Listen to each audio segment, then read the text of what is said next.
کل supreme court میں case لگا ہوا ہے اور چیف جسٹس صاحب اور ان کا بینچ فیصلہ کرے گا، کیونکہ آئین تو ٹوٹ چکا ہے۔ آئین کے اندر تو واضح تھا 90 دن کے اندر الیکشن ہونا ہے۔ جیسی اسمبلی آپ ڈیزالو کرتے ہیں تو 90 دن میں الیکشن ہونا ہے۔ یہ تو اس سے تو سارے ججز متفق ہیں، ساری لیگل کمیونٹی متفق ہے۔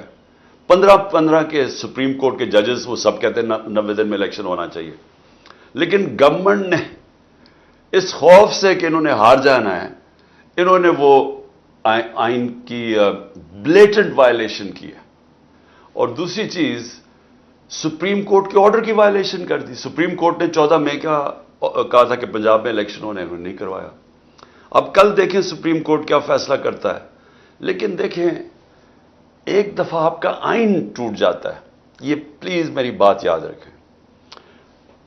ایسے ہے، آئین ملک کے قانون طے کرتا ہے کہ ملک نے چلنا کیسے ہے۔ آئین 1970 میں 1973 میں بہت بڑی اچیومنٹ تھی۔ سب پولیٹیکل پارٹیز نے بیٹھ کے پاکستان کا آئین بنایا۔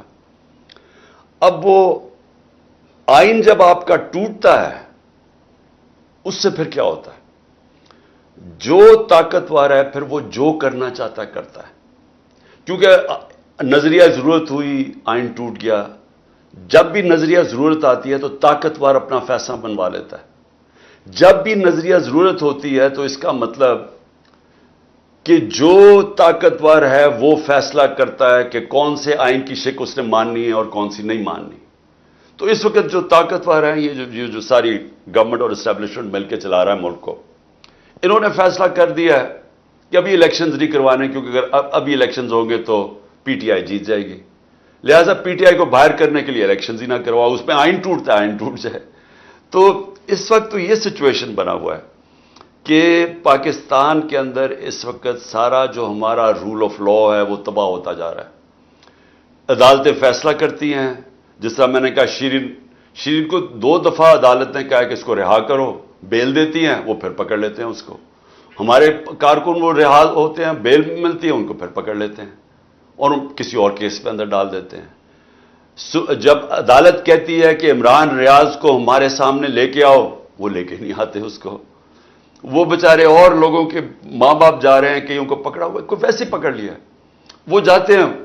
تو جب آپ کے عدالتوں کے فیصلے نہیں مانے جاتے، اس کا مطلب کہ یہاں عدالتیں، قانون تو کمزور کو چاہیے ہوتا ہے، طاقتور تو اس کو تو قانون نہیں چاہیے ہوتا، وہ تو ویسی طاقت ہوتا ہے۔ تو قانون تو چاہیے ہوتا ہے کمزور کو، اور جس کو کہتے ہیں لیول پلئنگ فیلڈ۔ اب یہ کیوں ہمارے لوگ جاتے ہیں مغرب؟ آپ سارے انگلینڈ بیٹھے ہوئے ہیں، آپ امریکہ بیٹھے ہیں، یورپ بیٹھے ہیں، وہاں کیوں جاتے ہیں؟ وہاں کوئی پیسے تو نہیں بانٹتا، ہاں تعلیم کے لیے کئی جاتے ہیں، لیکن نوکریوں کے لیے کیوں جاتے ہیں؟ کیونکہ ان ملکوں کے اندر اگر آپ اپنے ٹیکس دیں اور آپ قانون کے اوپر چلیں، آپ آزاد ہو جاتے ہیں، آپ کو کوئی کچھ نہیں کہہ سکتا، آپ کے رائٹس پروٹیکٹ ہوتے ہیں، وہ معاشرہ آپ کو پوری طرح حفاظت کرتا ہے آپ کے رائٹس کی۔ تو کوئی اس طرح نہیں ہوتا کہ رات کو آپ کے کمرے میں گھروں میں گھس کے تو آپ کی چیزیں توڑ کے چلا جائے، کوئی پکڑنے والا نہیں ہے، کوئی ایسی چیزیں وہاں نہیں ہوتی۔ اس لیے وہ معاشرے اوپر چلے جاتے ہیں، آزاد معاشرے ہیں۔ فرانس کے اندر پیٹرول بمز مار رہے ہیں ڈیمونسٹریٹ، سیدھی پولیس کے اوپر پیٹرول بم مار رہے ہیں، ایک گولی چلی ہے، یا 25 لوگوں کو ڈائریکٹ گولیاں مار کے شہید کر دیا، کتنے اور 100 لوگوں کو گولیاں لگی ہیں، انکوائری تک نہیں ہوئی ابھی تک۔ ملک کے شہری پرامن احتجاج کرتے ہوئے شہید کیے گئے ہیں، انکوائری تک نہیں ہوئی ابھی تک، اور صرف ایک ہی ہے جی کور کمانڈر گھر جلا دیا، اس کے اوپر بھی انکوائری نہیں ہوئی۔ سی سی ٹی وی کیمراز وہاں لگے ہوں گے، ذرا دیکھیں تو صحیح کہ کس نے جلایا تھا گھر، کس نے ابھی دروازہ کھولا تو پہلے سے ہی شیشے ٹوٹے ہوئے تھے، کون تھا بیچ میں؟ یہ بہت بڑی کانسپریسی ہوئی ہے، اور صرف کانسپریسی اس کی آڑ لے کے تو یہ جو کریک ڈاؤن ہوا ہے اس وقت۔